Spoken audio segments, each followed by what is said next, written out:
दोस्तों नमस्कार प्रणाम। आप लोग देख रहे हैं पिंक सिटी टाइम्स न्यूज। मैं हूं बलजीत कुमार सूर्यवंश। जिला बलिया के अंतर्गत रसड़ा टीडी कॉलेज में मैं उपस्थित हूं। यहाँ पे एक छात्र नेता जो सुर्खियों में इनका नाम गूंज उठा है। आइए जानने की कोशिश करते हैं, आप लोग से मिलवाते हैं, इनका नाम और परिचय जानने की कोशिश करते हैं। सर अपना परिचय बताइए। सर, मेरा नाम अमरेश कुमार पड़ेगा। मैं छात्र नेता मथुरा फिजिकल रसड़ा से हूँ। जी जी। सर आप क्या संदेश देना चाहते हैं पूरे भारत के? सबसे पहले तो आपके माध्यम से जितने श्रोता लोग देख रहे हैं सबको बहुत बहुत धन्यवाद। क्रांतिकारी जय भीम, नीला सलाम करता हूँ। और मैं संदेश यही दूंगा, जो भी मेरे समाज के जितने भाई हैं, कि आप सभी जितने भी साथी हैं इधर उधर बिखरे हुए हैं, जी हम लोग को एक साथ रह के एक दल में रह के संघर्ष करना चाहिए। जी अपने समाज को जोड़ने का प्रयास करना चाहिए, जी क्योंकि आने वाला जो समय है बहुत ही निंदनीय होने वाला है। और हमारे समाज पे जिस तरह से आज के दिन में अत्याचार हो रहे हैं, कहीं ना कहीं कुछ समय के बाद हमको जीने तक लोग नहीं देंगे। जी, जी।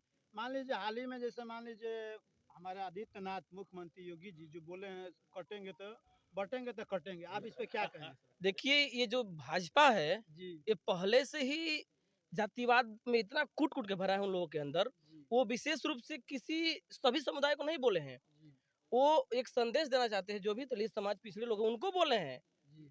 वो लोग बटेंगे तो कटेंगे। कटेंगे, ज़ाहिर-सी बात है कटेंगे भैया। अब जी मान लीजिए हम 10 भाई हैं, जी अलग हो जाएँगे तो हम कमज़ोर हो जाएँगे। जी तो जी जो सामने वाला है व्यक्ति, वो चाहेगा तो हमको एक-एक करके सबको मार सकता है। और वही हम लोग संगठित रहते हैं, तो उसका हिम्मत नहीं हो कि हम पे आके उँगली दिखाए। जी। जैसे हाल ही में सुनने में आ रहा है हमेशा हर जगह तमाम बाबा साहेब की मूर्तियां तोड़ तोड़ दिए जाते हैं मनवादी विचार द्वारा, इस पर आप क्या कहेंगे सर? इसके ये बीजेपी सरकार में। देखिए, जी आज से नहीं, इतिहास गवाह रहा है। जी सदियों सदियों से इतिहास गवाह रहा है कि जी जो भी दलित समाज के महापुरुष हुए हैं या दलित जी समाज के व्यक्ति हुए हैं, जी उनको सताने का काम किया गया है। जो व्यक्ति आगे बढ़ रहा है या समाज को एक नया दिशा निर्देश देने का काम किया है, जी उसको लोग खंडित करने का काम किए, उसके मिशन को पीछे करने का काम किए हैं। लेकिन उनको पता होना चाहिए कि हम उस खून से जन्म लिए हैं, हमारा वो खून है कि जो जितना तुम दबाओगे उतना ही हम उछाल मारेंगे। जी, जी, जी। जैसे मान लीजिए हाल ही में बहुत मैं आप ही के समाज में बहुजन समाज पार्टी में बहुत सारे ज़ीरो एफआईआर के जो हमारे गृह मंत्री अमित शाह ने वो लॉन्च किया था, उन्हीं की सरकार में ये लॉन्च हुआ था ज़ीरो एफआईआर होना चाहिए। क्या जो अभी अमित शाह बाबा साहब पर टिप्पणी की, क्या इस पे आप क्या कहेंगे? वो जो टिप्पणी की है वो बहुत निंदनीय है जी, और उनको इस तरह की भाषा का उपयोग नहीं करना चाहिए। जी, और देखिए, हम संविधान को मानने वाले व्यक्ति हैं, हमारा जी, संविधान संविधान को मानने वाला समाज है, संविधान को मानने वाला है। जी, अगर हम संविधान को नहीं मानने वाले होते जी, तो हमारे अंदर उनके प्रति इतना नफरत भरा है जी, कि अगर संविधान नहीं होता, देश में कोई कानून नहीं होता, हमको 10 मिनट 20 मिनट के लिए मौका मिल जाता कि नहीं, आपके ऊपर कोई चार्ज नहीं लगेगा, कोई एक्शन नहीं लगेगा, तो सबसे पहले मैं उनकी गर्दन कलम कर अच्छा, देता। ये क्या लगता है ये संविधान जो हमें बाबा doctor B are Ambedkar ji जो लिखे हैं, इस पे क्या बीजेपी सरकार शासन कर रही है? सर, ये जिसको लगता है कि संविधान के एकदम बिल्कुल दायरे में रह के भाजपा काम कर रही है, तो ये बिल्कुल लग रहा है और एकदम बिल्कुल गलत लग रहा है। जी, क्योंकि उस संविधान के अनुकूल एकदम एक 1% भी भाजपा नहीं चल रही है, जी, बिल्कुल नहीं चल रही है। वो संविधान विरोधी है, दलित विरोधी है, जो जी, भाजपा पार्टी है। जी। जी। अच्छा, तो 2027 में अब की बार कौन? 2027 में निश्चित तौर से बहन जी की सरकार बनने वाली है। जिस तरह जी। से हम लोगों को जोर-शोर से लगा हुआ है, हमारा समाज लगा हुआ है, निश्चित तौर से बहुजन समाज पार्टी की सरकार बनेगी, वो पूर्ण बहुमत से बहन बनेगी। जी की क्यों क्यों नहीं बीजेपी चाहे कांग्रेस चाहे सपा?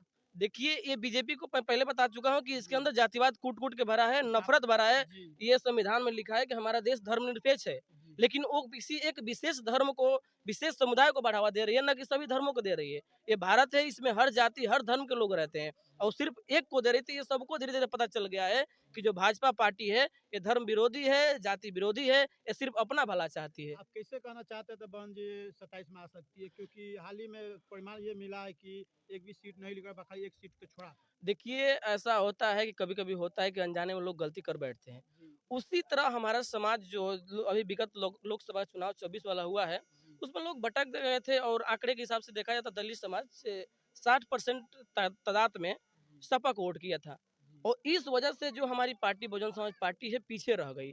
लेकिन इस चीज़ को जब भी अभी क्रीमी लेयर लागू होने वाला था, जी, तो उस समय जब देखा गया कि जो लोग नारा दे रहे थे कि हम संविधान को बचाएँगे, पीडीए का जो नारा दे रहे थे, उन्होंने खुल के कभी बोला नहीं, ना इस समर्थन में आने का प्रयास किया। अगर कोई सामने निकल के आया, कोई दलित का हितैषी बना, कोई मसीहा बना, तो आदरणीय बहन जी ने बना। और आपने देखा होगा 21 तारीख को पूरा भारत बंद उनके दिशा निर्देश पे किया गया और परिणाम क्या हुआ? उसको वापस लिया गया। अच्छा, इस पे क्या कहेंगे? जैसे मान लीजिए हाल ही में जैसे आपका पूरा भारत बंद था, जी। समय संविधान की बात आती है तो वोट जब आता है तो तमाम नेता सड़क वो कहते हैं संविधान माने रक्षक है, ये संविधान खतरे में रहते वो नेता क्यों नहीं आते? सर आपको ये पता होना चाहिए कि जी। कहने में